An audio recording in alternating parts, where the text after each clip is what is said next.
Thompson, and welcome back to City Corner. We were talking earlier about African businesses in St. Louis, and now we're actually joined by two African business owners right here in St. Louis. So I want to welcome Abe Adewale and nice Solomon Akinduro. Welcome so much. Welcome so much. Welcome. It's a pleasure being here. So I was talking earlier with Princess, who has sort of started this publication, African Business News, to sort of bring together African businesses and business leaders here in St. Louis. And now we have you on the show, because you're engineers, to talk about your company. So I guess, Abe, let's start with you, and why don't you tell me about ABNA Engineering? Well, ABNA Engineering started out in 1994.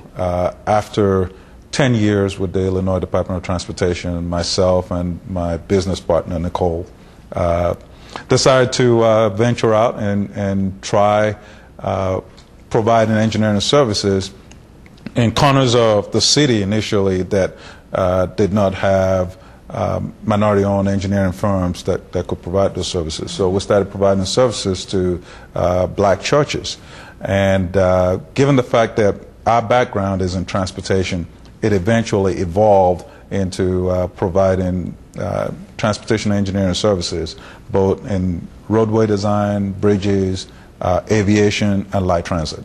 And today we're happy to be a firm of about 76 employees with 3 offices. We're headquartered here in St. Louis. We have a Chicago office and a Southern Illinois office. Okay, all right, fantastic. And so you're in the transportation engineering, and then Solomon, what about your engineering company? I think it's a little bit different, is it not? Well, it's almost on the same line. However, we are a construction management company and engineering services. Okay. We started in 1997. That's when AFRAM really started out. The company was incorporated in 93. But I moved from the East Coast here in 1990 to do my master's at Washington U. Okay. So I finished, and while I was in school, I was able to get a job here in St. Louis. And since then, I've been here in St. Louis. So in 1997 was when I really stepped out and keep things moving. We specialize in, like I said, construction management, civil engineering, structure, mechanical, and electrical. So that's what we specialize in. So you both actually came to the States for educational purposes. You came to do your master's degree, and then Abe, you actually came to undergraduate in Atlanta, is that correct? Well, I actually started out my, when I came to the States, so long ago now, I can't remember how long ago. But I was in Washington, D.C. and finished up my high school there. Moved to Atlanta to go to college at Clark College, and I got a degree in physics from Clark College. And I looked at my options and decided, you know, I don't think I really want to be a professor or an instructor. And the next best thing was to pursue an engineering degree. So I went on to Georgia Tech and got a civil engineering degree. And upon completing my civil engineering degree, I got opportunities from various organizations to come work for them.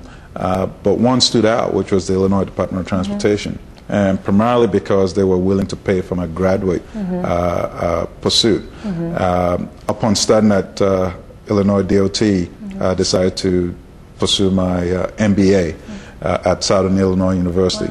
And right about when I got done with the MBA, myself and my partner looked around us and saw that there was a lot of EISs.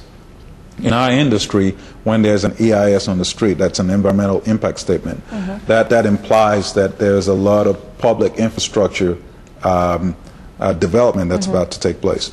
And back then, the first phase of the Metrolink extension into Illinois had an EIS out. The airport expansion had an EIS out. The Mississippi River Bridge. Believe it or not, that thing has been going on for over 20 years. There was an EIS out for it, and we said, you know, this is as good a time as any to step out there and start utilizing the skills and knowledge that we have to better promote and improve the infrastructure of the Midwest. And that's what we did, basically stepping out on faith. Have you found, Solomon, have you found that as, I mean, how easy or how hard or how challenging or even frightening might it have been to start, do you feel, your own company in a city like St. Louis, just on your own, as just a business leader, a businessman, and an engineer? And then on top of that, did you find that there was any sort of difficulties or challenges by originally, let's say, being from Africa? Did you feel that people were like African-owned businesses? Did you feel that there was a challenge in that? Or did you feel that St. Louis and the Midwest was pretty open to that? And I think you could both comment on that, but Solomon, if you Well, I think St. Louis is very, very open to that. Okay. And that's one thing that first intrigued me when I came from Rhode Island. Actually, I did my undergraduate in Rhode Island. Okay. I got my initial degree in quantity surveying, which there is no institution in the whole United States that offers such a degree. I got it back from England. Mm-hmm. And coming here, I couldn't further my education in that area. Mm-hmm. So I look at, okay, what is the slightest thing that is close to construction management where I'll be able to do what I've been doing for over 8-9 years before I came. So I got my bachelor's degree. I went to Roger Williams University in Bristol, Rhode Island. So while I was doing that, I got a job working as an estimator for a heavy construction contractor. So I worked there for about 8 years, and so I determined to further my education because the economy back home wasn't too pleasant. So I said, well, if the economy there is not good, I better continue on with my education here, and hopefully when I get done, the economic situation there will be much better. Then I can head on back home. Unfortunately, things just didn't go well with the economy back home. So I stayed. Then after I was in Rhode Island, then I moved here to St. Louis. Mm-hmm. And one thing that really, first of all, intrigued me was the population of the black community here in St. Louis. In the East Coast, it's about 5%, especially in Rhode Island. So, I said, yeah, this is really home. So, went to school at WashU, did all that, and there is I didn't see any problem at all. Mm-hmm. And some of the project that I got involved when I first started actually was the Edward Jones Dome. Wow. At that time as an associate construction manager. So, and the way the city kind of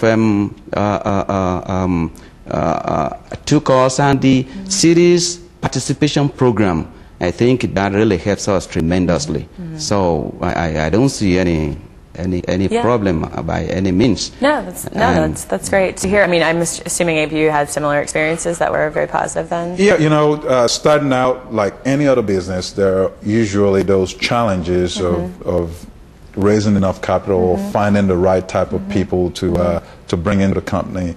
But if you have the determination and you're willing to persevere, you can probably get over those obstacles.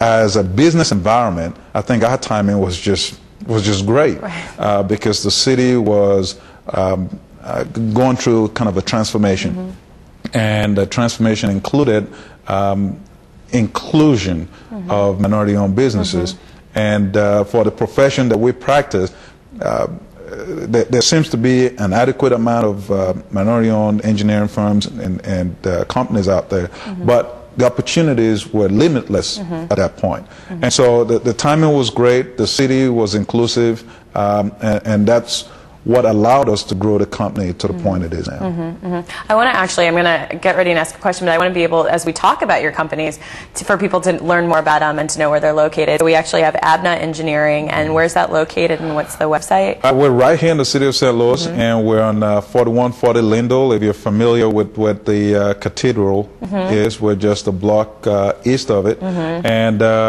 our website is abnaengineering.com. Okay. And the phone number is 454-0222. Okay, great. And then Solomon, for AFRAM Corporation, you're actually are you in the city as well? Yes. AFRAM has several locations in Chicago, in Memphis, Tennessee, here in St. Louis, and also in 2005 we opened a branch office in Africa. Oh, fantastic. And our headquarters, though, is on 1601 Olive Street in downtown St. Louis.